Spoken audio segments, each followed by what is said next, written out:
Alors, comment est-ce qu'on doit gérer nos émotions? Ben justement, c'est toute une éducation, c'est pourquoi on parle d'éducation émotionnelle. Et il n'y a pas d'âge pour apprendre. Ça veut dire que même quand vous êtes un adulte, ce qui est bien, contrairement à l'intelligence cognitive, l'intelligence émotionnelle, c'est quelque chose qui peut se cultiver. Mais ça veut dire que vous vous rendez compte que vous êtes quelqu'un qui intériorise souvent vos émotions, vous êtes quelqu'un qui nie votre colère, vous êtes quelqu'un qui se sent faible quand il ne ressent pas quand il ressent de la peur. C'est parce que tout simplement, vous avez tendance à juger vos émotions. Or, les émotions, en réalité, on parle d'émotions négatives, positives. C'est pas que les émotions sont négatives ou positives. Les émotions sont toutes utiles.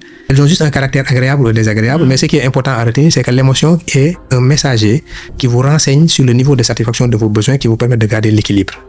Quand, par exemple, il y a quelque chose que vous devez faire dans votre entreprise ou quelque chose qui vous attend, qui est de l'ordre d'un défi, et que vous sentez inconfortable, mais vous ne savez pas a priori ce que vous ressentez.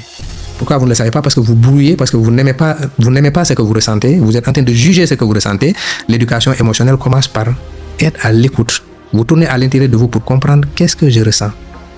Mettre un mot sur l'émotion, ça permet de nommer le mal en nous, et c'est la première étape pour bien gérer les émotions. On ne peut pas gérer quelque chose que l'on ne connaît pas.